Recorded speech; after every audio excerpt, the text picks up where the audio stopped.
Please subscribe Tito Manny Vlog.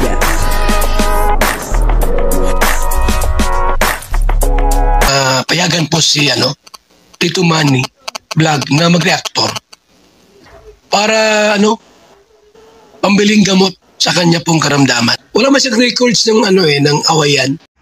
Grabe po ang mga pangyayari etong si Kalingap Dan talagang mahal na mahal niya. At muntik na po niyang iwan, buti na lang po. At nagbago po ang kanyang isip. Kung hindi ay talagang iiwan na po niya. Papanoorin po natin yung video. At alamin po natin kung sino po ang tinutukoy natin na mahal niya. At muntik na po niya itong iwan. Buti na lang at nagbago po ang kanyang isip. At yun na nga po, hindi na raw niya po ito iiwan. Pero bago po yan, siyempre ako muna po bumabati sa inyong lahat ng magandang umaga, magandang tanghali at magandang gabi sa inyong lahat mga kapatid. Saan man kayo ng panig ng mundo naroon ngayon, ay mag-iingat kayo palagi at pagpalain kayo ng ating Panginoon. Maraming salamat din po sa patuloy na tumatangkilik sa aking YouTube channel at nanonood sa aking video reaction. Patuloy lang po natin suportahan sila Kuya Bal Santos Matubang, Kalingap Rob, Ate Edna Vlog, Jack Tapia, Kalingap Dan, at yung mga kasamahan ko po sa Karepa. Ganun din po yung Team Views at yung mga charity vlogger na Kalingap partner. Ito po yung video kung saan ay muntik ng iwan ni Kalingap Dan. Buti na lang nagbago po ang kanyang isip at nanaig pa rin po yung kanyang pagmamahal. Ito po yung video. Ang kabuuan po ng video ito ay mapapanood po natin sa YouTube channel ni Kalingap Dan. At iiwan na natin itong sasakyan natin. And hindi ko po alam kung gaano katagal to gagawin. Pa-repair na po natin to kasi nakakaawa naman po itong natin, kotse. Buti na lang may shop dito na katiwala. Ito nga, meron din pong tama. Hindi ko alam saan po nung galing. Ito na-repair din yan dati. So nakuha naman yung tamang kulay. Kaya ayun, tiwala naman tayo dito. Sana mabilis lang. Sana mag-umabot ng ng isang buwan kasi mahirap.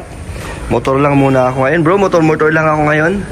Kaso mahirapan tayo pumunta sa ating mga beneficiary. Ayun, di natin alam po ang mangyayari sa ating sasakyan. Baka nga bro, ko na yun. Ibenta. Ibenta ko na yun. Kasi daw, malas na daw pag nabangga. Sure ka dyan? Oo. Decided ka na ba dyan bro? Bibili na lang ako ng second hand pa din na medyo mura-mura na. Yung pangharabas na kasi naawa na din ako dun sa kotse ko yun kasi ko lang hakot ng bigas minsan. Tapos nadadala ko sa mga yung mga lubak-lubak. Kaya pick up ka na bro. Yun nga kasi yun isa rin sa mga dream car ko yung kotse ko ngayon. Oo, kasi kaso pang city siya. Hindi siya bagay sa ayaw mo bang i-safe keep siya? Like, ba kaya pa naman bro ma-repair? I-repair naman. Oo. So, kaso medyo may kamahalan din Oo nga, may damage na rin siya. Oo, kaya, ayun, ibibenta na po natin siya. Bilhin mo na lang bro. Nahirap nga ako bro sa monthly din ng medyo mahal din ang Hindi bro, hindi ko mabenta na kahit anong mangyari. Kasi first car ko yun Alam mo ba ang laging ang first ay memorable? Talagang for keeps talaga yan. Lalo na dream car ko yung Honda Civic. So po yan, hindi natin ibebenta kahit magkaroon pa tayo ng ibang sasakyan, nandyan pa rin po yan. Wow. Yun po napanood po natin yung video at dito nga po ay ang tinutukoy natin ay yung sasakyan ni Kalingap Dan. Ito po yung nabangga ng isang motorista. At yun na sa halip na pagbayarin niya yung nakabangga sa kanya, ay isa pa po ang nagbigay ng pampadoktor doon po sa nakabangga sa kanya. Kaya doon po makikita po natin na talagang napakabait ni Kalingap Dan. At yun na itong kanyang sasakyan ay dinala niya po sa shop. At medyo may kamahalan nga po yung pagpapagawa.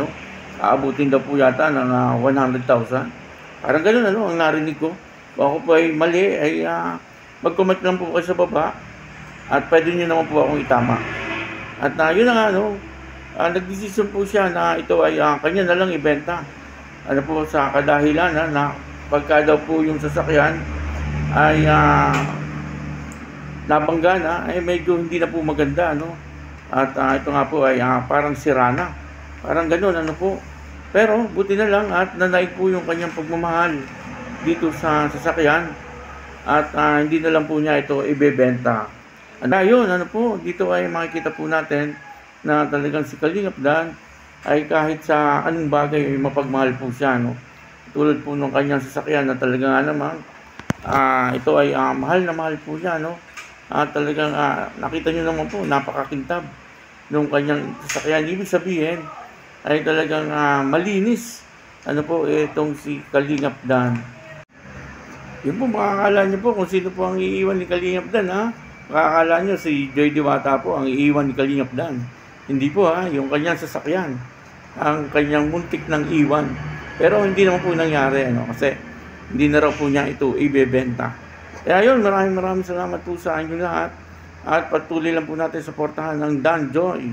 Ano po, sa ngayon, nandito nga po pala ako sa Batangas City. At dito ay meron po tayong asikasuhin.